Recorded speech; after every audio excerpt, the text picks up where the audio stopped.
Okay.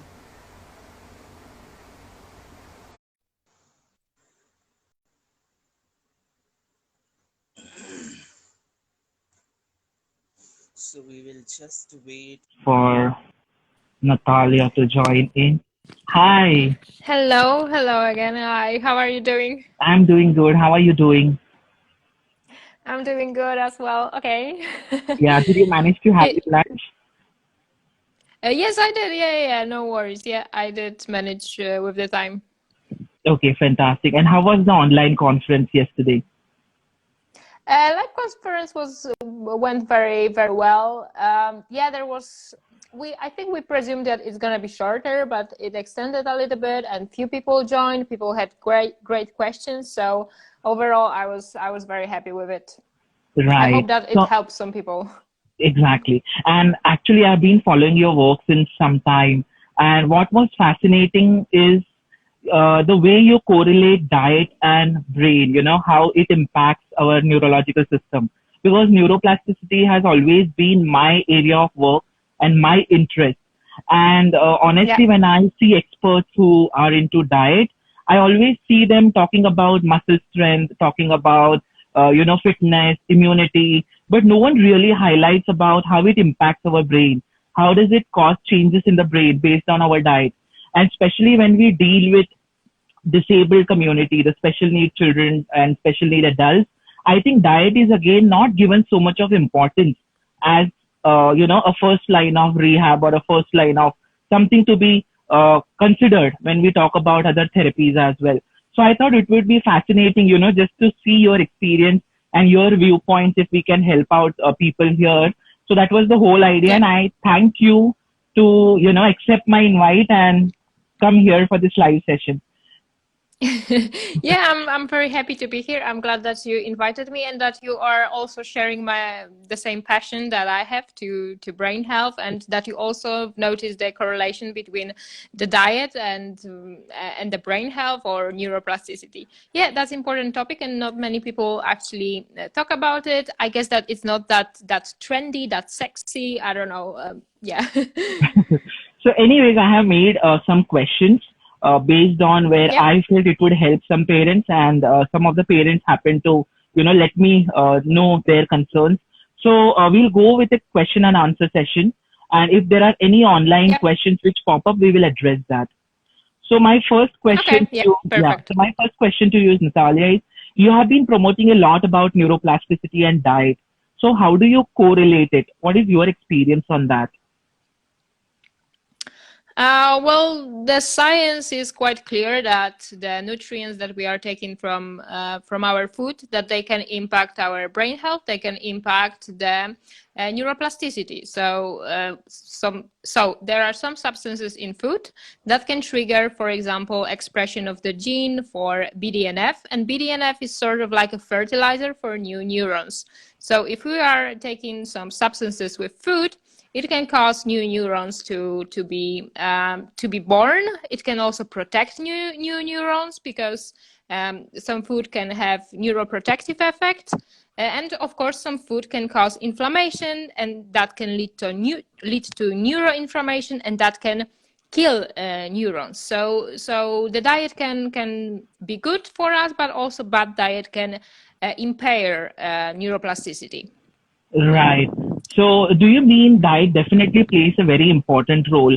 When we talk about autism, they talk a lot about gut-brain axis, and they say a Yeah. lot of their anxiety is related to the food intake, what they are going to have or what they are used to. So, yeah, I think that answers the question. So, let's go to the next question. A special need child who is on a severe side, so something like CP or any form of developmental delay, and they have very limited mobility. So, what points should we consider in terms of diet so that we take care of the secondary problems, that they don't grow or they don't end up being too obese, that it becomes difficult to manage them?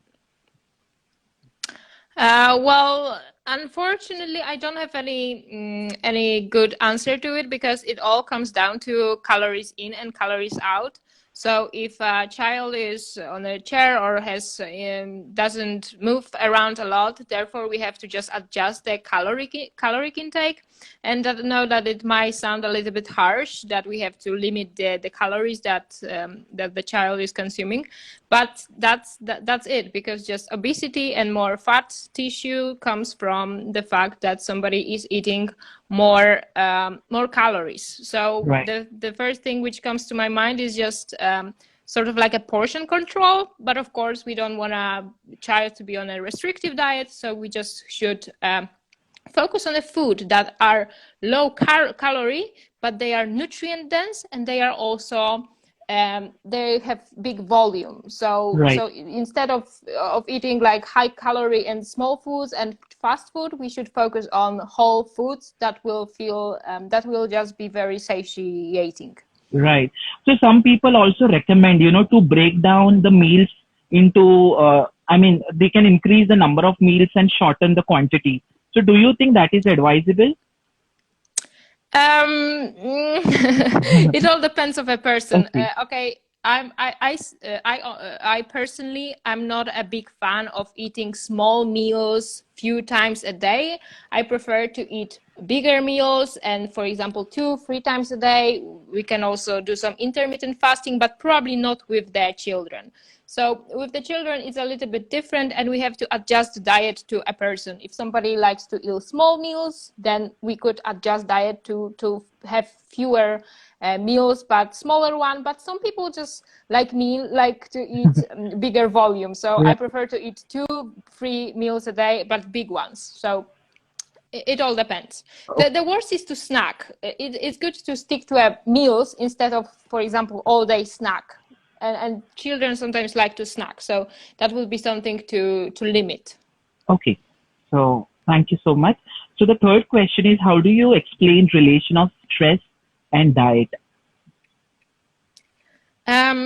Well, there are two things how I think about it. Well, first thing is that diet can be stressful because we are just stressing about food we are eating, or we don't like how we eat, therefore we stress about it. But also the other way to look about it is that diet can have some anti-anxiety effect, because some foods can lower the stress level.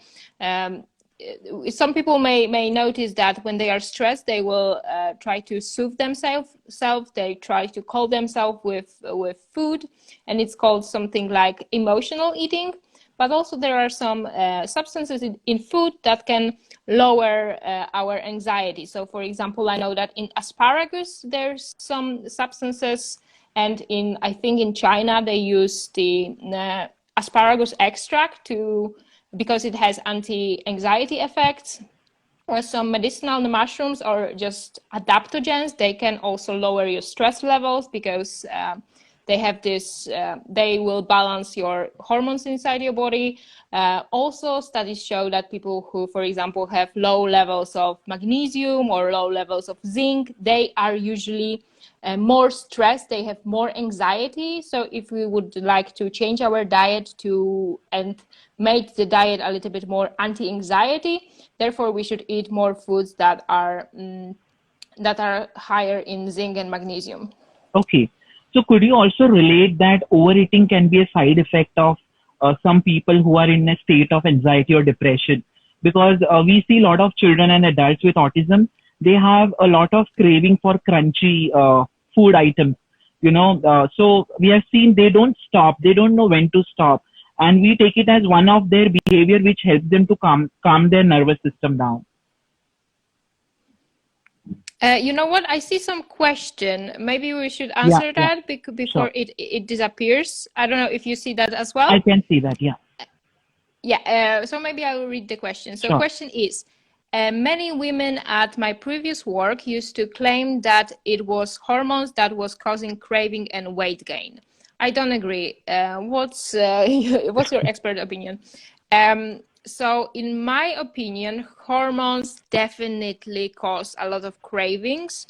And every woman, I think, knows that because of the changes throughout the cycle. Even throughout the cycle, for example, in the luteal phase, we are burning more calories, so our hormones may affect our appetite, and they may also cause cravings. And this is, for example, happening before the menstruation. So yes, I would say that hormones definitely can impact your cravings, and also, for example, thyroid issue. So if your thyroid is sort of like a sluggish because you have some thyroid issues, therefore it can also cause weight gain. Some people will say that if they are insulin resistant, you sort of can gain weight from looking at the food, Right. because all of your hormones. So yeah, definitely I think that maybe it's not good to blame hormones for our weight gain, but definitely hormones can impact our weight and our cravings. Thank you so much, I hope Natalia.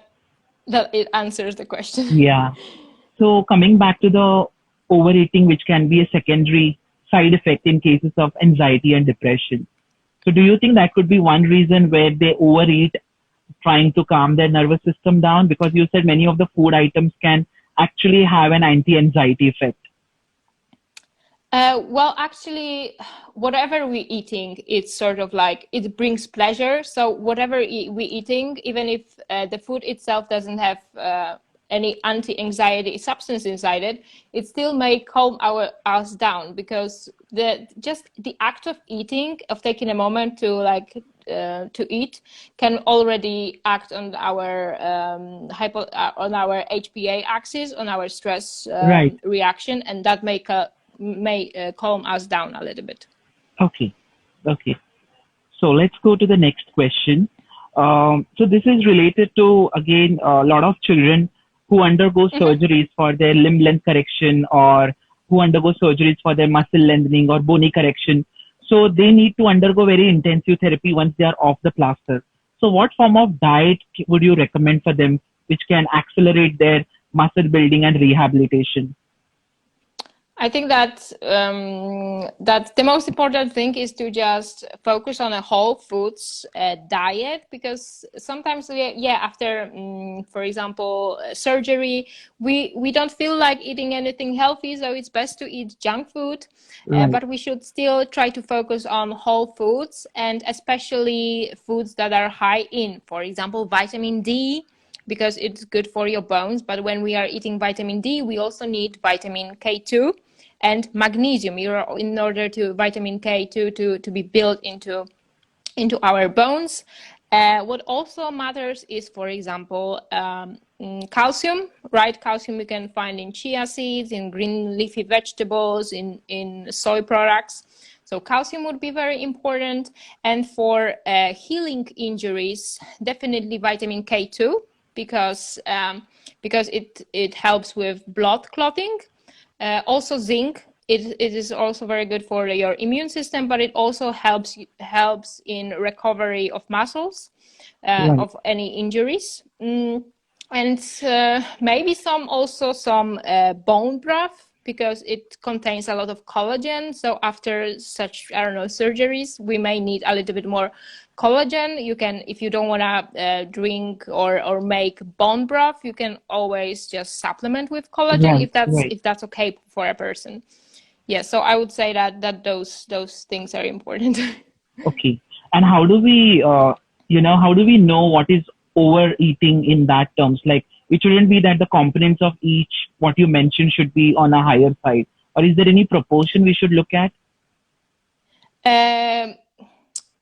Yes, but right now I cannot tell you Okay. from my yeah. Okay.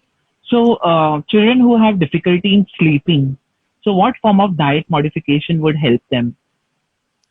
Yeah, so yesterday I had that conference when I was talking all about sleep and what you should be eating before sleep to sleep better. But I will try to boil it down to like simple tips. So definitely we should avoid blood sugar irregulation. So in the evening we should eat something that will stabilize blood sugar levels. So let's do not eat high protein diet. Let's do not eat any junk food, any food that are high in glycemic index and in glycemic load. What else? It shouldn't be too fatty. We just shouldn't eat too much before going to sleep. It's best to consume something, I don't know, 2 to 4 hours before going to sleep. And we should also focus on foods that are, for example, high in magnesium, because magnesium can help us relax. It has anti-anxiety effects. We should also focus for example, we could eat some nuts, because nuts are high in magnesium. Also some green leafy vegetables, but usually people don't eat that much of it. Another thing would be just to eat food that are rich in tryptophan. Because from tryptophan will cross the blood-brain barrier, and inside the brain from tryptophan we can make some serotonin and also melatonin, and melatonin is a sleeping hormone. So just food high in tryptophan, but also food that is not high in protein, but rather medium protein, rather more carbohydrates, because a higher carbohydrate diet will facilitate just this crossing of tryptophan to the brain. Right. So those would be my tips. But also there are many things that you can do, because food is not the only thing, right? Exactly. So if somebody wants to optimize their sleep, there's a lot of things you can do. Just what to do during nighttime routine. For example, blocking the blue light, or even avoiding screen time, or having some nighttime routine, keeping the temperature of the room in a right temperature. So there's a lot of things you can do to optimize your sleep and your children's sleep. Thank you so much, Natalia. Would you like to take a few questions? There are 2 questions which are popped up right now. Yeah. One is about neuroplasticity. Okay. Neuroplasticity means formation new pathways in the brain. Does diet is related to that too? If yes, can you please explain in short how? So yes, as I think it was the first thing I touched upon. So there are some substances in our food. For example, there are some flavonoids in cocoa, or flavonoids or other substances in, for example, blueberries, also omega-3 fatty acids. So what we know, when we consume more of those things, they will increase the expression of the gene that will produce more BDNF. And BDNF, it's a protein that will cause formation of new synapses or formation of new neurons. So when we eat brain healthy diet, we can also make new connections in our brain, because it facilitates it. So I would say that this is the way those things are related. Right. Now there is a question about keto diet in epilepsy. Keto diet in pediatric cases of epilepsy. Yes, that's science says that keto diet can be very helpful in cases of epilepsy. I don't know if it always works, but it's good to give it a try. I would say that yes, go for it. It is possible that it might work and it might help. All right. Thank you so much for that.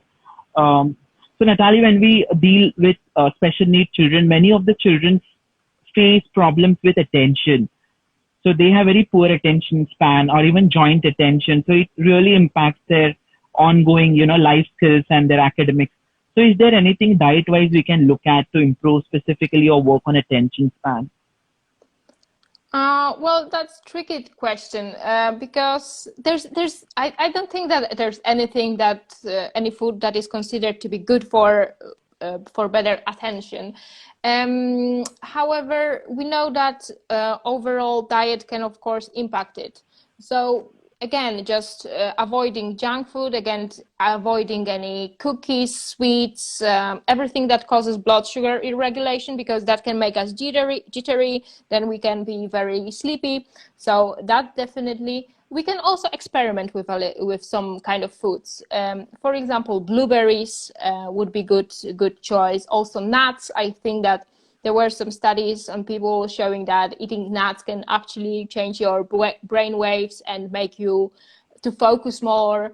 A similar thing is with green tea. Green tea also contains L-theanine, and it can also impact your attention. I wouldn't say that those are some magical pills, magical foods that will make you to be more focused. However, we can try with incorporating into the diet more blueberries, nuts, tea.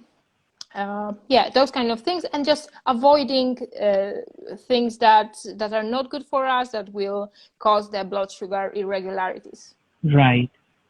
Okay. So we move to the next question. Movement, diet, and brain. How do you correlate all of them together? Well, those are just the pillars of the brain health, because we cannot on our brain health, there are a few things that can impact it. So the nutrition is very important. Sport is very important. Also, stress management, how we stimulate our brain with our social interactions, and of course our sleep. So I would say that those are just the pillars of the brain.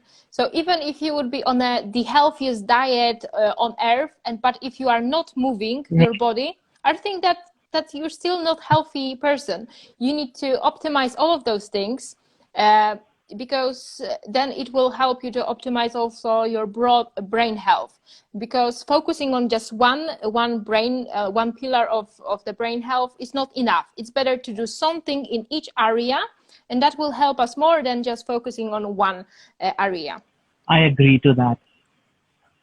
Yeah. Okay, that's great. So there is one more question right now. Would you like to address that? If a child yes. eats crunchy food. Yeah. Okay, crunchy foods. What are the other options available? There are some also crunchy vegetables, but it's gonna be hard to encourage child to eat. For example, celery. Celery, we can put it on a celery a little bit of peanut butter and raisins, and then it's called ants on a log. I don't know why this food is called ants in a log, but you could try that. If the child likes crunchy food, you can try something which is crunchy but not very calorie dense, like for example popcorn. I think that popcorn is a good way to eat something which is crunchy but isn't really high in calories, and you can make your own popcorn, because most store-bought popcorns are with oil. I don't know what else. Do you have any ideas? Maybe you can answer that question. Yeah, we can keep the forum open, and if any viewers have any, suggestions, they can always put their queries or put their suggestions. Yeah, that's true. I think that nowadays you can buy some healthier versions of different crisps. For example, lentil crisps or quinoa crisps. Right. I know that in like eco-friendly shops you can find more options. True that. So I think we move to the second last question, Natalia, and we would approximately have 10 to 15 minutes. So if any viewers have any question, please do drop it, because we are on the 8th question now. Would you want to address that? What diet do you suggest in acute stage of stroke?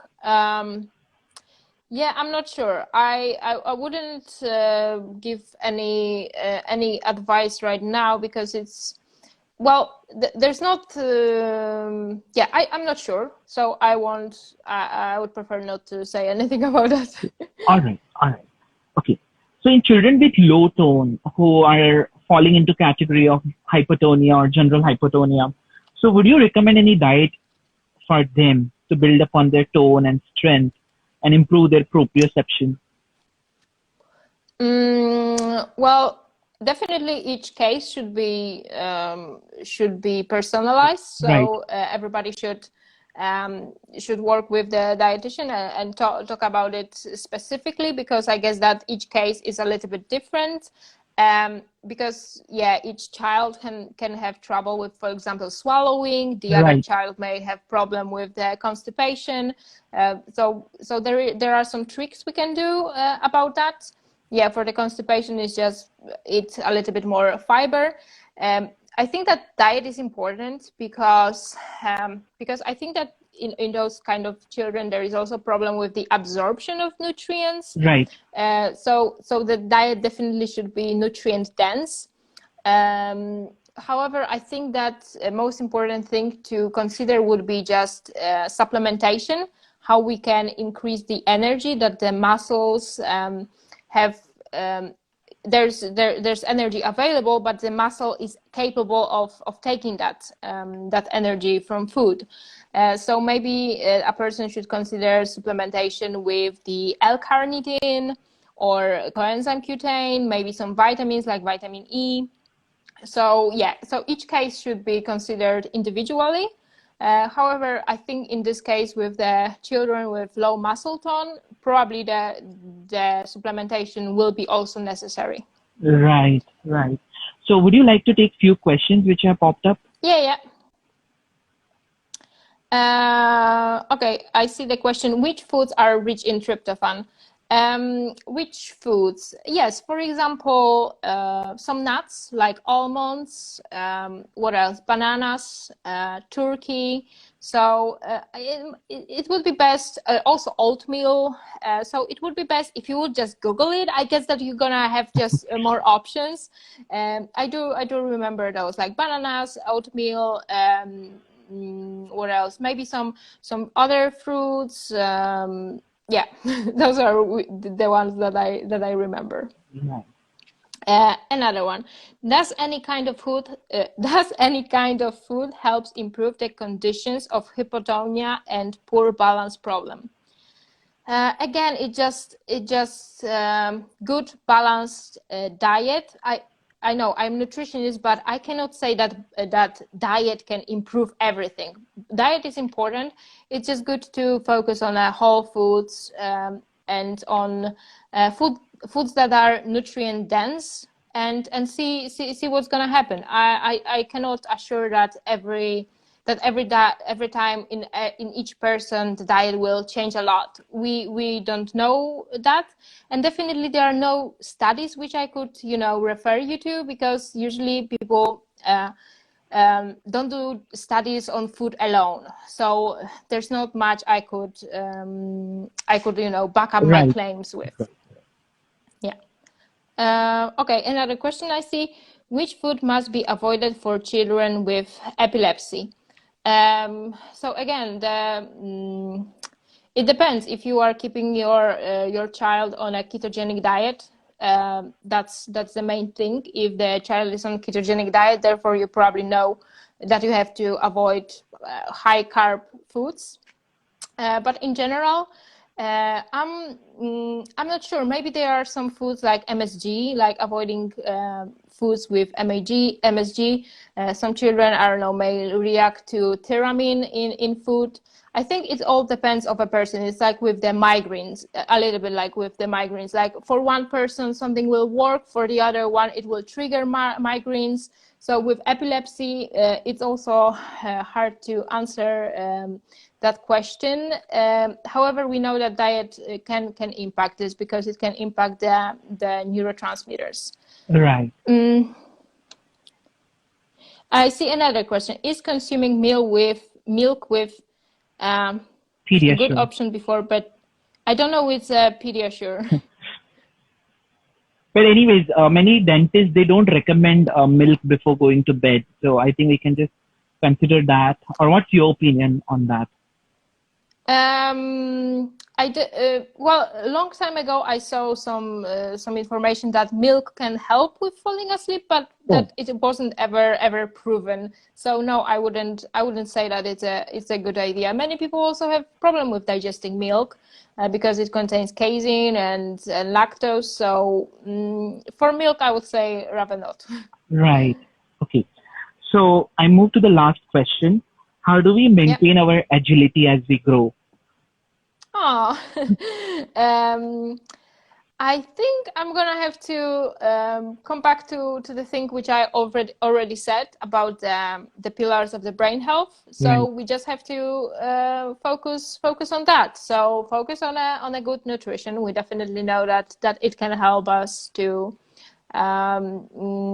based on the studies done on people who live very long time, or the places called blue zones, where there are a lot of people who live for a long time, we know that nutrition is very important. Physical exercise, you don't have to go to the gym, you just have to move around, Right. and be just physically active instead of sitting on chair all day. Another thing is being just mentally very active, so that you still have friends you can talk to, you can still discuss, your brain is still stimulated. I would say that this is a very important issue. Another one would be stress management. Right. We all know that stress can negatively impact our health, so stress management. And the last one, I would say that sleep. So I think that I've mentioned 5 pillars of brain health, Right. and I would say that those are the most important if we want to age gracefully and just live a long and happy life. Absolutely. Natalia, there is one more question. Uh-huh. If you can just check that. Yes. Okay.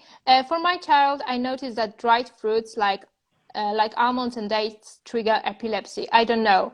It's just my observation. Please advise. Again, I don't have any study to back up those claims, but the most important thing is that you have to observe your child and then see what works and what doesn't work. If you've noticed that dry fruits and almonds can trigger epilepsy, therefore don't feed it with it. Sometimes dry fruits contain what's the name of it? They are sprayed with something. So it is possible that it's not the fruit itself, but something that the dry fruits or nuts are sprayed with, because it's some kind of chemical. I don't remember the English name right now, but it is possible. So again, each case we should just see individually, because what works for one person may not for the other person. So that's very interesting observation. Yeah. Yeah. Right. So Natalie, one last question for you from my side. Now we are locked down completely in this corona phase, and I think health and immunity is going to be one of the important factor for every individual, including children. And to address that, would you recommend any form of general guidelines about diet that can boost the immunity in children specifically? Well, again, let's just let's not stress about too much about our diet. Let's just focus on a big picture, on just eating fresh fruits and vegetables whenever we can. I know that right now it's gonna be hard because we are eating much more shelf-stable things. Right. But maybe in our pantry we can still have some, for example, some pickled vegetables. That's very good. Or something which can also be kept in a jar, or which can be kept in a freezer. Those things are good. Let's try to increase the intake of those kind of foods, and maybe also let's focus on getting all the vitamins. For example, vitamin C would be very important. Vitamin D, also other minerals that can improve our immunity would be zinc, or zinc, selenium, because they can also have very good antiviral properties. So let's focus on that, on just trying to eat less junk food, less fast food, less snacking. And the last thing I could mention is that we should maybe increase the amount of probiotics we are eating. Right. So maybe that could help, because we know that our immunity sort of comes out of gut. So nourishing our gut bacteria can be also very good for our immunity, because that can, modulate how our immune system works. Right. I think we were able to address all the questions on time, and maybe we'll wait for a couple of minutes if there are any questions popping up. But just to conclude, would you like to share any general message from your end? Would I what? Would you like to share any message to the viewers before we conclude? Well, I don't know. I'm good in like talking Okay. like points, like I'm very, get to the point. But Okay. when I'm left on my own just to talk about general things, I'm like, oh, what do I talk about? Right. But yes, I'm hoping that everyone is keeping Right. is being safe and happy. And if you have any problems, you can always search for the support online. Many people right now are going online. We are doing those lives for you to feel that people are still around you and you can still communicate with us if you want to, if you need to.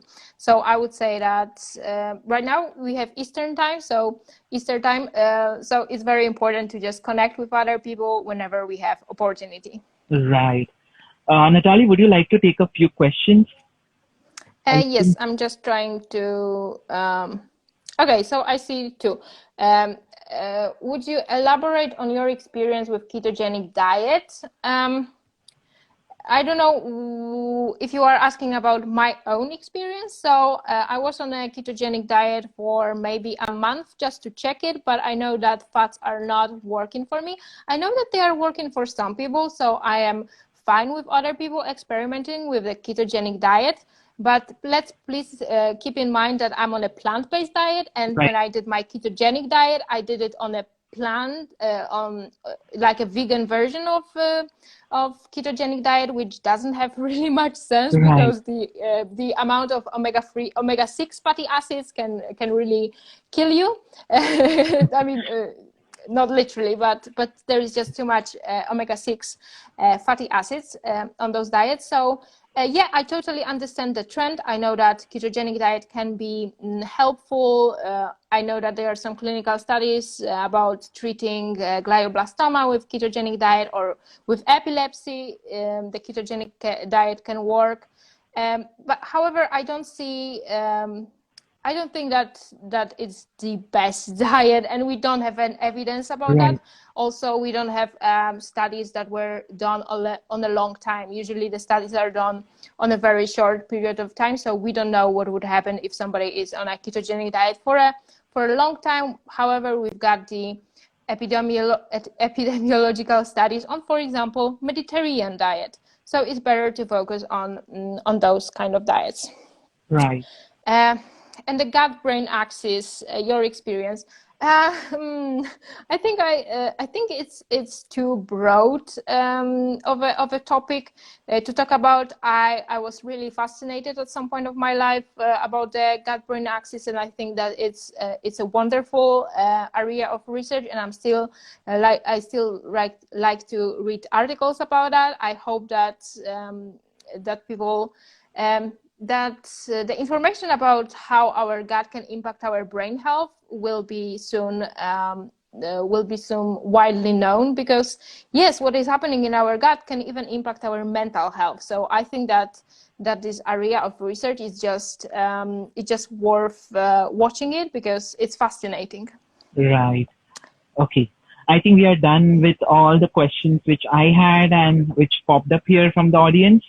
And I think we will conclude the session. And okay, yeah. Thank you so much, Natalie, for accepting and coming here and spending your precious experience and your advice. And I'm sure it will help a lot of audience and parents across. So thank you so much. Thank you for proposing that live at the time when you asked me to do it. Actually, I didn't have any experience with doing live, so that was something new for me. So yeah, it was pleasure. I'm really grateful for the internet, that we have an opportunity to connect. Well, I'm in the Netherlands, you are in India, and wow, this is great to have that it was a great start for the series. Hopefully we carry on, and we make more series about it. But let's see, and let's pray for the world that we come out of this chaotic situation very soon and we get to see each other. Thank you to all the audience who were here. Thank you for putting up your questions.